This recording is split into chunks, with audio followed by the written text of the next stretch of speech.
ADHD reWired, episode 471. This is the podcast for those of us with really good intentions and a slightly wandering attention. I'm Eric Tivers. I'm a licensed clinical social worker by training and a coach by design. I'm your host, and I have ADHD. ADHD reWired is more than just a podcast. We are a community. We are wired for connection, and you are not alone. Go to ADHDrewired.com to learn how you can join us in our free and secret Facebook group. Get additional resources for every episode, including links to any resources we mention on today's show. You can support us on Patreon, sign up for our email newsletter. You can request podcast postcards to distribute to your clients and support groups. Learn all about our award-winning coaching and accountability groups. You can co-work with us in our Adult Study Hall virtual membership community. You can do all of these things by going to our website at ADHDrewired.com. We know that starting is the hardest part, so let's get started. Welcome back to another episode of ADHD reWired. Today's guest is Morgan Hancock. Morgan is a commercial real estate agent, entrepreneur, U.S. Army veteran, mother of two, a passionate advocate of the arts, and the founder of Bourbon with Heart, Inc., the world's first and only arts-focused bourbon charity. Morgan, welcome to ADHD reWired. Hi, thanks for having me. I'm excited to have this conversation with you because your life has had a lot of colorful, interesting, sideways, I don't know, just paths. And I think that what you're doing is very cool. I want to get into first your story, and then we're going to talk about part of what you're doing here with this arts-focused bourbon-based charity, and kind of what all of that means. And so let's start with your story. So Morgan, you're 36 years old. You have ADHD, and you were diagnosed at 31? 5 years ago. Okay, so let's rewind even further. What was school like for you? Well, my early years of school, grade school, elementary, I was immediately, put in advanced classes, gifted and talented classes, but there was no place they could sit me in the classroom that I wouldn't be talking or in trouble. I was always having to write lines, being sent to the principal's office. Do you remember writing lines? Did you have to do that? Oh, I think maybe once. Yeah, that I hated writing off the board because it required so much working memory because you had to remember what you just were looking at while writing. So that was always the last one done when it came to writing off the board. Or is that what you were doing? No, so writing lines was a punishment. So you would have to write the same sentence, over and over and over. Like in The Simpsons, in the intro scene, and they always write something different. I will not, blah blah blah, over and over again. Yes, except I didn't write them on the board. That might be a little before my time. We had to write them on paper. So I remember I would have the most random lines I had to write. And one was, I will not cheerlead in class. I don't remember. I guess that was a problem I had. I would just start doing cheers in class. But then I figured out I was going to get these lines. And so I would just have them pre-written. So when they would give them to me, I would just whip them out. And they didn't like that either. Of course, I just kept getting more and more. So I've actually never discussed that. So I don't know what made me think of that right now. And then high school. You were a systems thinker before you probably even knew what being a systems thinker was. I love that. I thought I was just being, efficient, I guess, and they thought I was being a smart aleck. Then high school, what I had of high school, which was freshman year, that was it. I managed to get kicked out of 4 schools in 1 year. Congratulations. Yeah, so I'm pretty proud of that. Can you share with us a little about what happened? Oh, all different things at each one. Let me try to remember. So one, I know I would always be sent to what was called ISS, which was in-school suspension. Yes, and I just remember what that stood for. And they would have a different teacher that would work at every period. I guess they had to donate one period of their day to watch ISS. So when I knew that they would leave every class, so I would go up and change how many periods had to be in ISS, in their little notebook while they were switching, and then I would just leave. So eventually that got caught doing that. So I know that was one of them, because I continued to do that. one was fighting with this one girl. And Yeah? then, Were you a fighter in school? well, just really that one time. Yeah. Okay. But that was actually in summer school. So I got kicked out of summer school, which is pretty good, big accomplishment too. And then I got sent to like an alternative school. And at alternative school, I actually got named student of the month like 3 times. So don't know what that means, but then I ended up I can't remember the reasons, but then I ended up getting pregnant and I just said, screw this, left school and went to work. And you were how old when you got pregnant? 15. 15. So what did so you're 36 now. At that time, what did you think life was going to be like for you? I oddly I kind of always had this I always wanted to do big things. I mean, even then, even though my surroundings did not reflect that as a probability, unless the big thing was like going to prison, Mhm. which my son's dad did and has been his entire basically life and Mm. will be an old man when he gets out. So, but I just kind of always knew. I mean, that's why I was just like always doing things that other people weren't doing, not really afraid of doing things that other people weren't doing, which sometimes got me in trouble. But it's also what's led me to what I would consider doing a big thing now that's a really good thing. So you got pregnant at 15, had your first son at 16, and then at 18 you joined the army. Yeah. So Yes. tell us about that. So that's also funny related to the dropping out of high school because you have to have a diploma or a GED to join the army, and I didn't. I've spoke to attorneys since then. I can say this, nothing can come back to get me. But I made myself a diploma like on Word, Word, and then I had a friend who was willing to give me like the seal part off of theirs. So like I just took that off and put it on and just turned it in to the military. No, You were and resourceful and creative and um maybe weren't fully thinking through the potential consequences of that. Although, within this day and age, you can apparently get elected doing stuff like that's that. something I would like to do one day. But Morgan Hancock comes clean on ADHD reWired to set the record straight before she launches her national campaign. So you went to the army. So I imagine you had family, parents, supportive parents. Oh, supportive parents. I thought you were gonna say parents in the military. I did not have family in the military. Supportive parents. Hmm. Try to remember. I don't think my parents had an option like of what if they were gonna support or not. I just I'm curious, how did you navigate, your son going to the army? So he was yeah. 2. So he actually went to stay with his dad's parents during that time. But Okay. then while I'm in the military and they were watching him, one of them dies and one goes to jail. So I get a call that while I'm in the military, the people that have guardianship of your son while you're here, one's dead, one's in jail. What do we Oh my do with gosh. them? So then my mom and stepdad stepped in and watched him until I came back home. So how long did you serve for? I wasn't overseas. I never went overseas. I was really fortunate. I don't know exactly how or why I managed to not. A lot of my we call them battle buddies that they all went and some didn't make it. And seemed like every time I was up for that, I was transferred to a different unit Hmm. or something would happen. So I don't know if someone was looking out for me or what, but I didn't go overseas. All right. So take us to kind of your early 20s. What was going on then? I haven't thought like this stuff in a while. So let's see. Early 20s, I got married at 21, I believe. Had my second son, 22. And the person I married, great guy, great dad. We're no longer together, but he's been like a very steady Eddie, worked the same job since he left college, lived in the same almost house, town.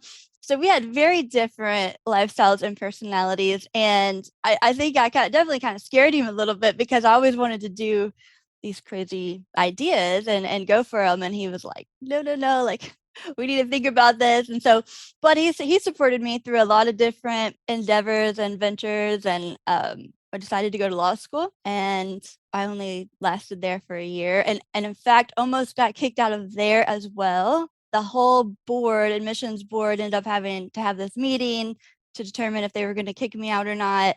They ended up putting me on probation and Was it for academic performance or something else? something else. And they, It feels like you're trying to fast forward through this part of the story. no, I was just very like outspoken about. I just had no filter, and I was also quite political at that time. So I would just do or say whatever, and it wasn't always accepted. But the dean ended up fighting for me and saying she can do it. She can do what she wants. I ended up everything was fine.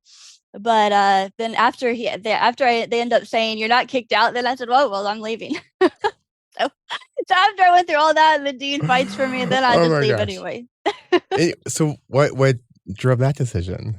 Well, I couldn't keep up with it anymore. I had my second son at this time, and he was a newborn when I was in law school. I mean, I'm talking 8 weeks old, Oh my and I'm gosh. doing my first. So I did my first year, but I mean, it was by the skin of my teeth because I've got a newborn and another son and 2 stepkids, and so I couldn't do it anymore. I couldn't keep up. So what drove you to go to law school?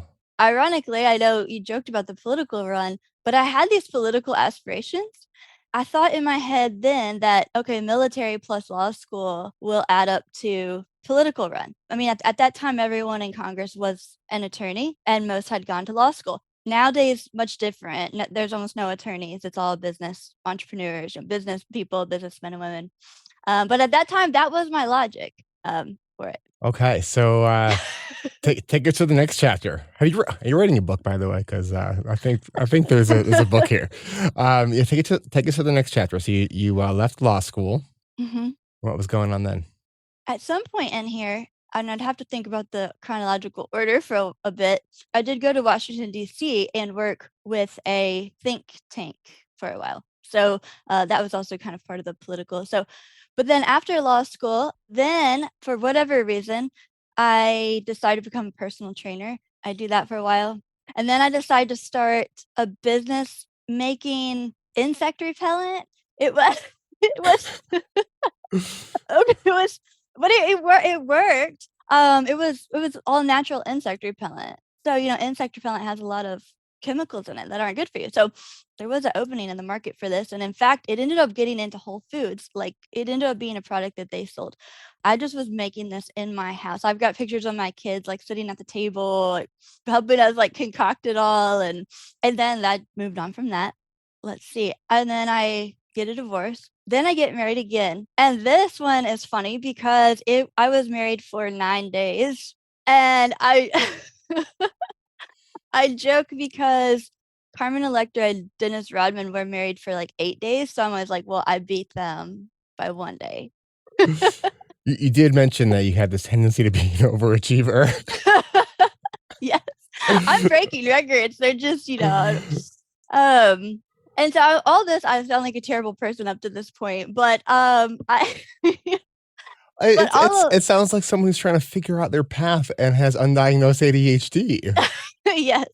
Yes. So speaking of that, so because I was just always all over the place and a bit of a troublemaker, I guess you know call it, my family, and friends were just like, something's not right right here. Like normal people don't behave this way. Really, like when I would get a new idea, I would just be so obsessed with it, like, and I would drop everything I was doing. Even if it was like going good and it was just all this new idea and it was 100% all or nothing, it exhausted everybody around me. And they thought, oh, then it's OCD, like you're obsessive, or delusional, like you don't live in this reality. If you can't do these things with no consequences or take these risks and expect things are going to go okay.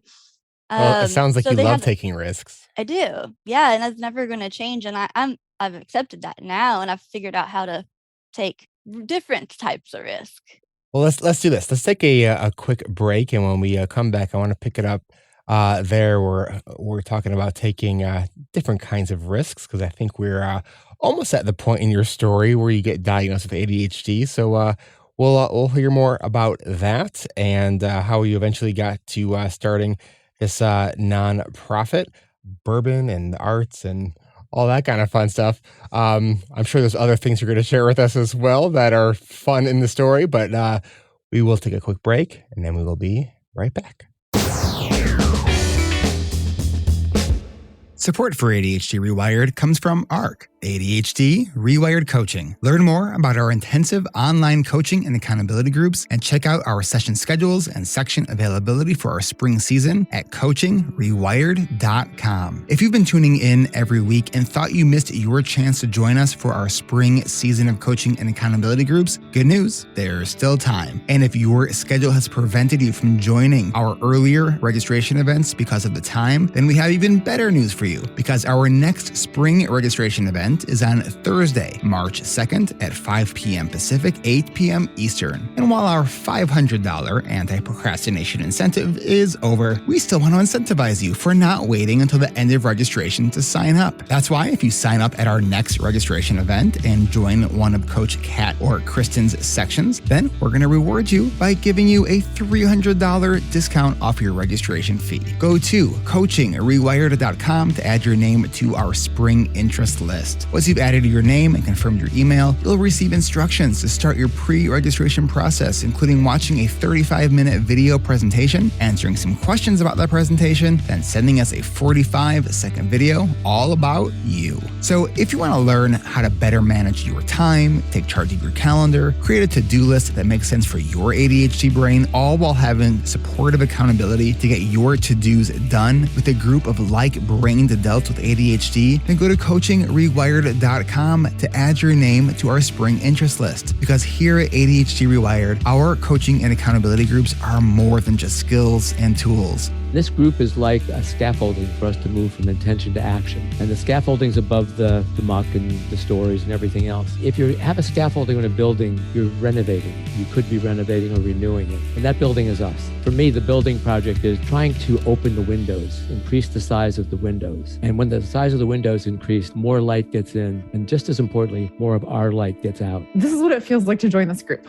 In a world of many kinds of boats, I have tried to be on a crew with specific skills that were never useful. I would try to help, but either slow down the boat, added loads of work for myself or someone else. And then I joined this group, finally on a boat like I was meant to be. We are in sync. We understand so much of the mechanics of this ADHD boat. This group of strangers, we got together and we came into this thing thinking we were our own special kind of broken. But we grew together, uplifted each other, and saw how we're not broken and we're not alone.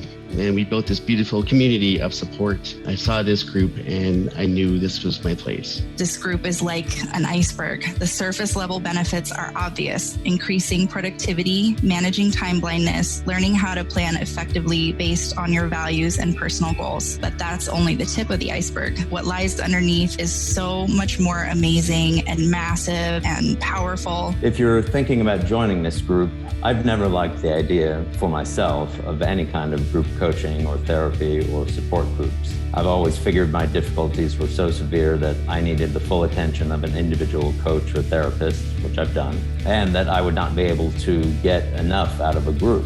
However, group coaching through ARC has been more beneficial than I possibly could have imagined. It's been amazing being surrounded by people, including the coach, who all have ADHD. What sets us apart is being able to provide a space that cultivates community and connection, empathy and understanding, and not having to face our challenges alone. That's ADHDrewired.com to start your pre-registration process so you can join us for our next registration event on Thursday, March 2nd at 5 p.m. Pacific, 8 p.m. Eastern. And if you're listening to this after that, go to coachingrewired.com for the most up-to-date information. Growth happens here at coachingrewired.com. That's coachingrewired.com. We can't wait to meet you.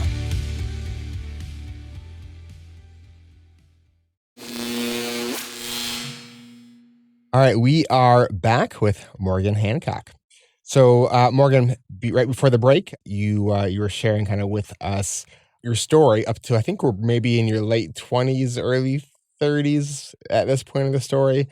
We were talking about taking, you love to do things where you're kind of taking risks, and you had an idea and you would just go 110% into that idea despite what everyone around you might have been trying to advise you either towards or away from. you knew in your heart that you had, when you had an idea, you just go for it. So what brought you then to the point where you got an ADHD diagnosis? As you heard in the first part of my story, a family and friends, they just kept kind of convincing me that maybe this isn't a normal way to live, maybe this is a normal way to think.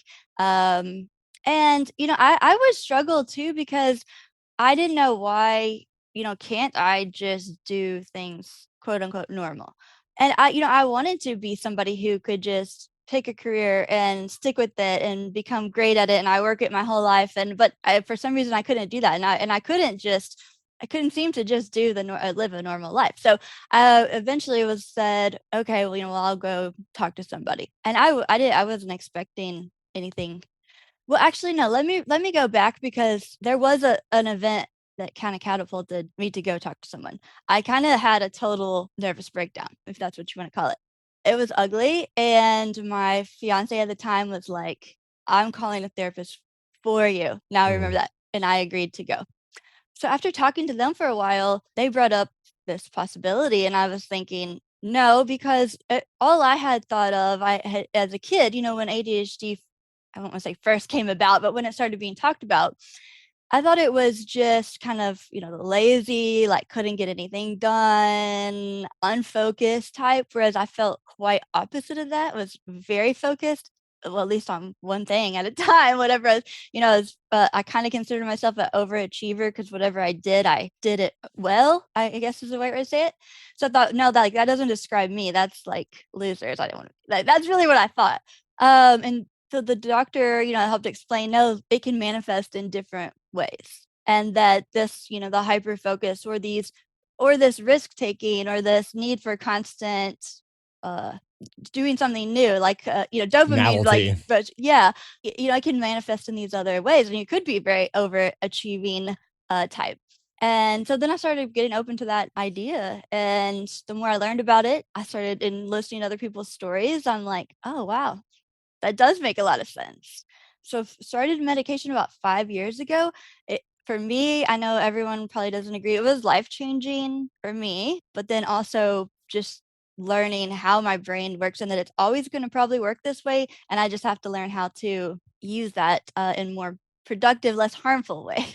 Do you remember when you first took the medication? What describe, like, what it was like for you? It's been a long time, so since the first time. Well, I do remember, obviously a lot of people would use it recreationally, and I remember them talking, oh, like it's so they would be be able to stay up and have all this energy in it. And I'm like, I could just go to sleep. Like I could just get my work done, go to sleep, like go eat a cheeseburger. Like I didn't have the same effect as them. And I just didn't quite understand well, this was like a party thing. But I just was able to kinda calm down and not be like I mean, I'm still obviously, kind of a spaz hyper, type, but n not just be so all over the place. I was able to kinda calm down, center, and focus in a way that's different from the hyper focus obsessions, like to focus in a slower way that's not just so 100 miles an hour type of focus. Okay. So now you've started, bunch of different businesses? I did, really throughout my 20s. Okay. That slowed down, really around early 30, maybe around that time. I would have to think back and see around the time I started seeing the therapist, but that slowed down over the past 5 years. Alright, so tell us about Bourbon with Heart. Yeah, so Bourbon with Heart is a nonprofit organization. So everyone already knows Kentucky. I'm from Kentucky, knows that we're the leader of the bourbon industry. Bourbon is huge here in Kentucky, and worldwide. But what people really don't know about Kentucky is we have a really rich and vibrant arts culture. And arts has been something that I've loved my entire life. I was the only child, and as you can see, I've had some overactive imagination. So I was always creating something, whether it was writing or drawing or painting or performing arts. I loved being in plays and act, everything, music. So it's always been an outlet, passion of mine. So we're using this nonprofit as a way to kind of take that existing popularity and influence of bourbon to bring that attention and awareness, raise funds for our arts culture here. And not to mention, bourbon, just crafting bourbon itself is an art. And it's something that brings Kentuckians together just like our art does. Is that something that you've gotten into, is learning how to craft bourbon? Not yet. Not yet. So is it on the horizon? Possibly. Yeah, there's a lot of things on the horizon, but that's possibly one of them. So wait, like tell us what your why behind this is. Well, because I feel like art, it's really a kind of the physical manifestation, of really what it is to be human. I mean, art distinguishes us from really every other species in so many ways. It's imagination that, it's something unique to us, to humans. We have the ability to imagine something and then make it real. That's really how we can do our whole lives. I mean, our lives are kind of, the canvas. We take whatever tools we're given and then we use our imagination to then recreate it any way that we want it to be. And, just appreciation of beauty, of these artists. I know when I was a child and I loved writing poetry and I would share it with people. And it's such a vulnerable experience to share your art because you're like, oh, like you're going to be judged, like, and you're sharing a really good deep part of yourself. But then that immense pride when somebody says like, wow, that's really good, or like, you're really talented. Like there's no feeling like that. And it lets you know, yeah, okay, I'm seen, like I matter. I've brought something beautiful into the world. And that's what we're trying to do with these artists as well. And I mean, it's been just amazing to watch them get to share their work with the world. What about your own art? Are you actively creating art? I do. But really, this is kind of an art to me. Creating these events, curating these exhibits is, really an art that I'm realizing that I really am like enjoying. Recognizing other talent and then bringing it in and putting it all together is kind of a new art that I've realized I love, and that I wish you guys could come to our exhibit. We have an exhibit opening February 1st, but there's going to be people in the room that would never be in the room together otherwise. We've brought together people from all walks of life, and that's just a beautiful thing. So when you're putting together this nonprofit, I mean, you're doing requires a lot of communication with different entities. From like an ADHD sort of business standpoint, it's a lot to keep track of. How are you doing with that? Well, most of the time, good. I do probably spend far too many hours on it though, because I will be on it deep into the night, almost every night. And I know that part of that is because I'm not necessarily maybe using each hour as efficiently as I could, or because I'll start going down a rabbit hole that I probably don't need to go down, and I'll be there for hours. Yeah, I mean, it is a challenge, but it's also so much fun. You had said, I think before we hit record, that part of succeeding is actually being right in the middle of what you're doing, and I really love that idea. 'Cause I think it's a really healthy sort of framework for when we think about healthy striving, right? It's like, will we ever be there wherever there is? I don't know, but if we're not enjoying the journey while we're on the path, like I think we're probably doing something wrong. Yeah, and I really just thought of this now that you're saying that, because even when I'm talking to my artist and they're working on their piece, it's like they're working towards the end piece, but the end piece is not the fun part. I mean, it is fun. It is fun and it's rewarding, but I mean, it's what's rewarding is creating the masterpiece. And then the second you've created the masterpiece, all there is to do is make the next one.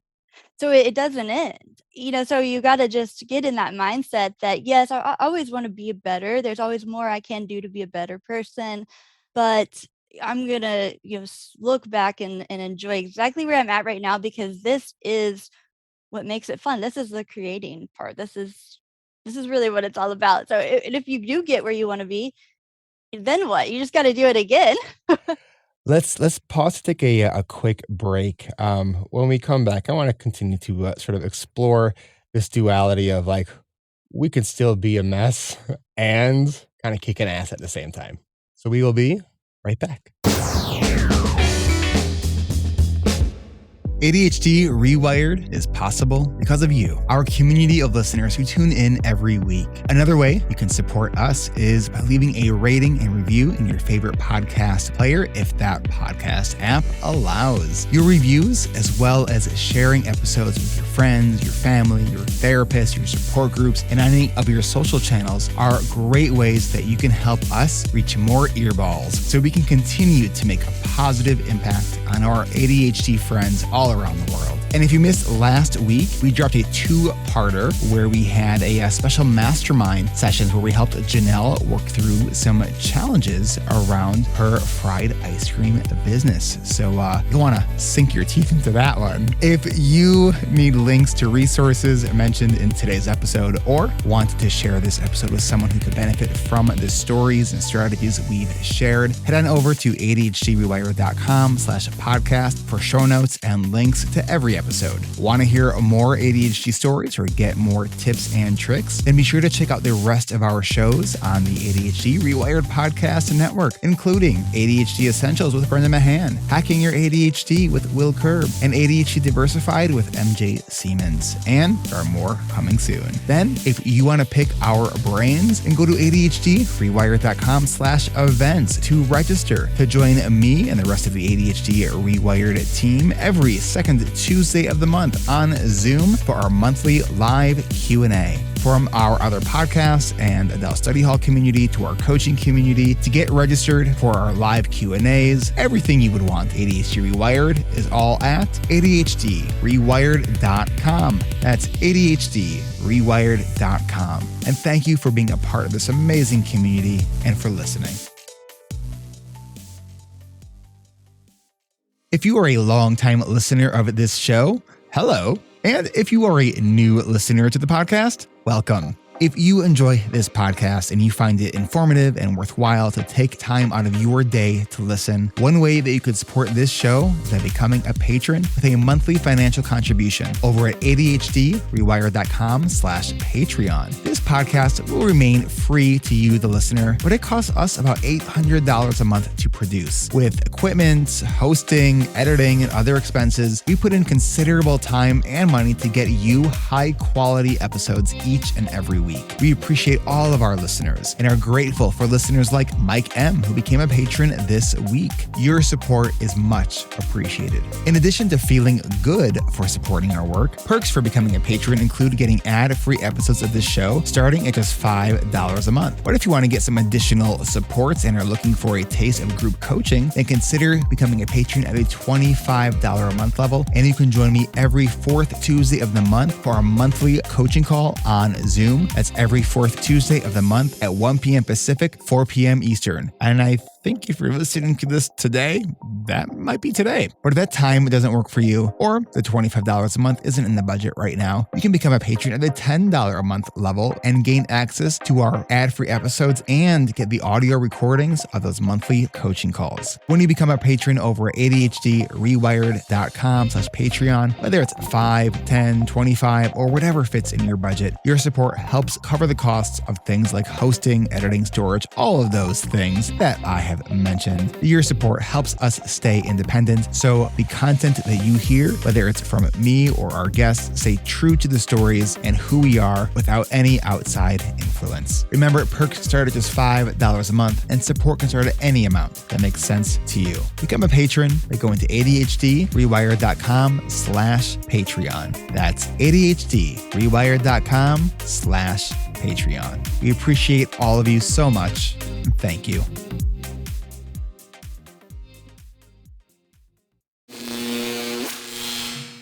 All right, we are back with Morgan Hancock, and right during the break, she was checking her phone because this event she's planning that's kicking off here in February.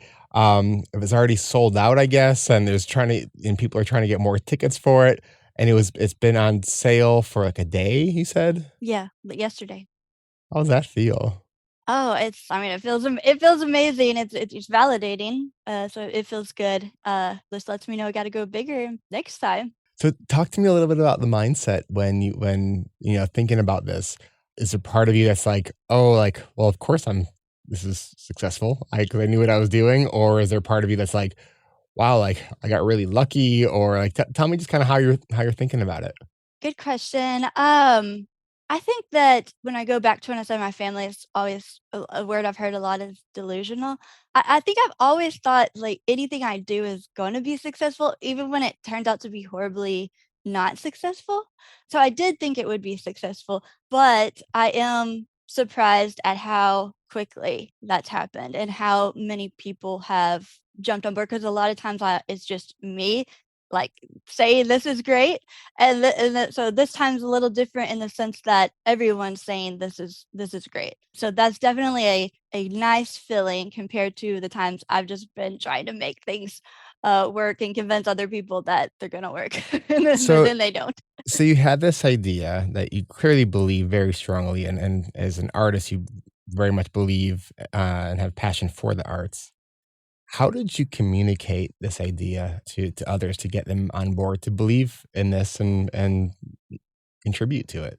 I think when I first told my friends, you have to have a board of directors to have a nonprofit. So you can't even apply for the status without that, an admission statement. So when I approached them, they already kind of knew me fairly well. And I think there's a part of them that thought, oh, Morgan's our friend, she needs us to do this for her to go to whatever she thinks the next step is. Will be nice. But I think probably thought this is just another one of these ideas or these ventures. And then I think when they realized, oh, this is really this is really happening, and people are really into this, and I think they were excited, but I think that they were even a little surprised because it's nice. They were good. They were going to be nice to me. They were going to be supportive, but I don't think they fully believed it was really going to become what it's become so quickly. So how Um, did you convince them, or how did you sort of sell it, I guess, to your friends? And then I'm sure there are other key stakeholders that you've had to really get on board with this as well. so when I first thought of the idea, I had nothing to show, other than just to talk about it. Now we've got lots to show. So it's a lot easier now to convince people. But I had nothing to show.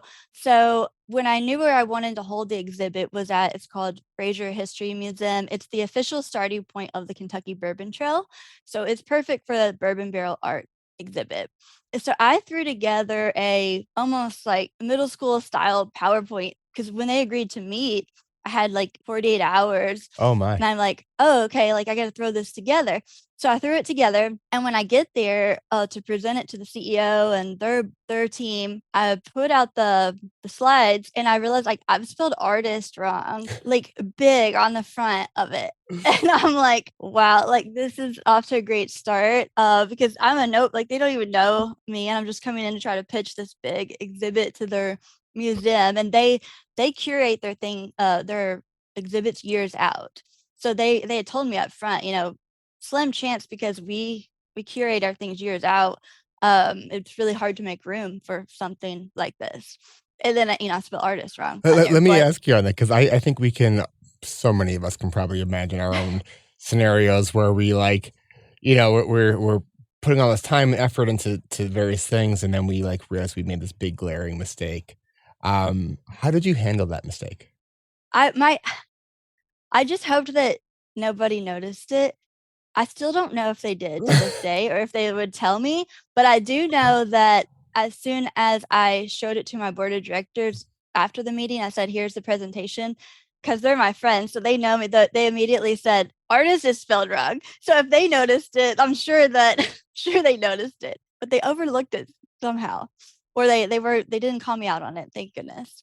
So I presented it, and they like they love the idea, the museum, and they said, they've got a board, they've got people they have to talk to. So they said, if there's any way we can fit this in somehow or make it work, we want to do it. Well, so then I get home and I'm all so excited, but then the reality hits me that okay, now I have to really do this. Like I didn't have any artists, I didn't have any barrels, and they wanted to launch in like 3 months. And I'm like, oh my gosh, I don't. So Well, so now I far really from got to what you do. told me about your story, I think that if there's anyone that could pull this off, it would probably be you. Well, it's happened. So I send out a press release or public artist call And I had connections in advertising and media because I had worked in that industry. I worked in every industry. And the artist call, in less than 2 weeks, we had over 150 submissions of incredible artists. And now to this day, I've got way more because they're still calling, can we get in next year, the next event? And we could only pick 20 for this exhibit. This is a nonprofit also, so we have to have money. We have to raise funds somehow. So then I have to think, how are we going to raise funds? So I thought, well, the barrels will each be sponsored by a company or a distillery. So then in addition to having to find barrels, find artists, get the artists to paint them, my pen just went away. I had to find, it just went away. I had to do sales now. She's throwing pens here on the podcast here. So the barrels went. I'm getting excited about this. I had to then do sales because I have to sell now 20 barrels because I told people I'm starting a nonprofit. I'm gonna raise money. Now I got to pitch this to companies with nothing to show either. So kind of just it worked. I went in and then I just started telling them the vision, and I guess they could probably sense the passion too and excitement, and then they got excited. And it's $3,000 per barrel. I raised $60,000 in a couple months. That's amazing. Yeah, congratulations. I know, and I've had to turn away sponsors, like big companies, which is great because we've got our next event planned, and they're already lined up for that. Wow. Yeah, so, I don't know. I don't know what that's going to mean to anyone or what that says, but it just proves that, if you go for it enough, eventually it might work. Do you think that if you knew all the things that you needed to do before you started this, you would have still taken it on? Possibly no, and that's one great thing about jumping into stuff before you've figured it all out, is because you'd probably be scared to death if you really knew what all it was going to be. And I mean, still, I'm still overwhelmed, but in a great way. And just things like these barrels are heavy, and I didn't think about that. And I'm like, well, I should have probably picked a lighter weight, medium, because these are 130 pounds. And I've had to, just the logistics of moving the barrels around has been so hard.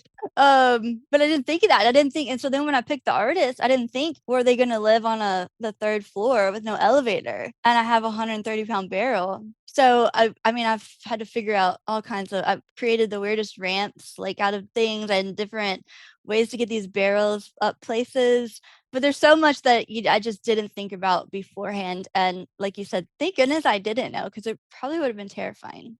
I think it's just a fun story. And thinking about, for anyone listening, if you passion is, I don't love the word superpower, but passion kind of is a superpower, right? It's a thing that, no matter what obstacles we might be facing, it's the thing that says, we'll figure it out. We don't know how, we don't know where, we don't know what it's going to look like, but we're going to figure it out and not really be deterred by, any obstacles or barriers or barrels that get in the way. And so I think it just really speaks to follow the passion, even when maybe everyone around you is saying, you might be delusional or whatever, sort of the naysayers. Because here's the thing, what's that cliche saying? It's they always say it's impossible until it's done. So I think that this idea of, if you believe in something so strongly, go for it. Yeah, we have aside from all this, I'm a commercial real estate agent. So I work with some really amazing developers, and developers have to have major vision. I mean, they're not doing an art exhibit. They're doing a whole entire neighborhoods and buildings. And one of them, he's creating something called One Park here. And the theme of it is Dream the Possible Dream. Because he always says, you don't say impossible dream, it's dream the possible dream. It's all possible. So I always loved that. He's a super bold visionary. What he's proposing seems impossible to people that aren't him, but it's not impossible. I love that. Morgan, tell us a little bit on how people can learn more about the organization and about you. The organization bourbonwithheart.org. It's Bourbon with Heart on all social media, because as you've learned, who knows what I might be doing in a couple of years from now. So if you want to find me personally, it's just Morgan Brooke Hancock with the E, Brooke with the E, on all social medias. All right. Well, we'll put links to all of that in our show notes. And Morgan, thank you so much for sharing your story, and congratulations on your continued success and anything that's kind of percolating in the back of your mind for your next big idea. Oh yeah. Definitely. That's a dangerous question to ask, but I'll be brief. So the next thing that we're doing, so Kentucky Derby is huge. Bourbon and horses are really that's Kentucky. And so the Derby is in the spring. We've already got the next everything planned. We're making bourbon barrel bow ties. So these are actually bow ties. They're wooden bow ties made out of bourbon barrel. I've found a group of local veteran woodworkers. They found that woodworking helps their PTSD. They've made these wooden bow ties for me out of bourbon barrels, and they're all going to be either hand painted or hand carved, or it's called pyrography, like you burn the design into it. They're going to be put in like shadow boxes and on display. There's 50 of them on display through leading up to the Kentucky Derby, and they're on display at the biggest hotel in Kentucky. It's completely sold out for a derby, so tons of people will see these. And they'll also be sponsored by corporations, and you can even buy some of them if you want them. And everyone's super excited about it already. So we've already got sponsors booked for it. And Wow. yeah, so that's next. Well, Morgan, kudos to you. The website again is bourbonwithheart.org. And this has been really a pleasure talking with you. Same to you. Thank you. Thank you. This is Eric Tivers. Thank you for listening, and congratulations for making it to the end. ADHD Rewired is more than just a podcast. We are a community focused on learning, growing, and connection. The website is ADHDrewired.com. You can find time-stamped summaries and additional resources for each episode. Apply to join our free and secret Facebook community. Learn more about our award-winning intensive online video-based coaching and accountability groups. Join the Adult Study Hall virtual co-working membership community. Find all the other podcasts on the ADHD Rewired Podcast Network. Sign up for my email newsletter to get exclusive content that you won't hear anywhere else. And use the search tool to find episodes on specific topics. You can do all of this at ADHDrewired.com. While you're there, click on the Patreon button. If you are a regular listener, consider making a monthly contribution by becoming a patron. If you are able to financially support my work, it would mean a lot. This show is free to you, the listener, but it's not free to produce. Plus, patrons get cool perks like ad-free episodes and access to recordings of coaching calls, and $25 a month patrons can join me once a month for a group coaching call. You can follow me on Twitter at Eric Tivers. You can like our Facebook page at facebook.com/ADHD Rewired. If you're a coach, therapist, or related professional, connect with me on LinkedIn at linkedin.com/Eric Tivers. Subscribe to ADHD Rewired on YouTube to see selective interviews and other videos I've made. Podcasts change lives. You can make a difference in someone's life by spreading the word about this podcast. Mention it in your online communities on Facebook, Twitter, Reddit, or wherever you hang out online. And be sure to share it with your friends, family, your therapists, your coaches, doctors, siblings, parents. And if you, your coach, therapist, doctor, or ADHD support group leader would like a pack of podcast postcards to hand out, you can request those at the website, ADHDrewired.com. If you are a member of CHAD, ADA, or any other ADHD support group, please be sure to tell them about this show and all of the shows on the ADHD Rewired Podcast Network. You can even show them how to download it on their phone. And if you really loved this particular episode, please hit share on your podcast player. I'm only one person, and I do count on you to help spread this message. One of the biggest things that you can do to support this podcast and help other people discover it is to leave an honest rating and review on Apple Podcasts or any other app that supports reviews. And don't forget to hit subscribe so new episodes are automatically pushed to your favorite podcast app. Looking for more ways to listen and learn? Get a free audiobook and a 30-day free trial at Audible by going to audibletrial.com/ADHD Rewired. Here is my list of must-listen-to audiobooks updated July 2021. Nonviolent Communication by Marshall Rosenberg. Attached by Amir Levin and Rachel Heller. Atomic Habits by James Clear, The 5 Dysfunctions of a Team by Patrick Lencioni, Crucial Conversations by Carrie Patterson, The Coaching Habit by Michael Stainer, The Body Keeps Score by Bessel van der Kolk, Rest by Alex Sujong Kim Pang, The 5-Second Rule by Mel Robbins, Make It Stick, The Science of Successful Learning by Peter Brown, The Productivity Project by Chris Bailey, Meditation for Fidgety Skeptics by Dan Harris, Change Your Questions, Change Your Life by Marilee G. Adams. I always recommend to my coaches and admin that they read that book. The One Thing by Gary Keller, a required reading for all of our coaching group members. Procrastinate on Purpose by Rory Baden, The 4 Tendencies by Gretchen Rubin, The Art of Asking by Amanda Palmer. And if you're looking for something a little bit more magical, I have fallen in love with the Harry Potter series, and the narrator, Jim Dale, is amazing. And of course, if you haven't yet boarded the Brene Brown bus, all of her stuff is great, starting with Gifts of Imperfection, Daring Greatly, Rising Strong, and The Power of Vulnerability. And if you're an entrepreneur or leader, be sure to check out her book, Dare to Lead. Do you have something that you would like to share? Click on the podcast tab at ADHD Rewired. Click the button to be a guest at the top of the page and schedule a 15-minute interview. This is Eric Tivers, reminding you to keep learning, growing, and connecting. Self-care is not selfish. No matter what you get done or don't get done, you are still enough. And no matter how hard it feels, we can do hard things. And we don't need to do them in the hardest way possible. Thanks for listening. I'll catch you next week.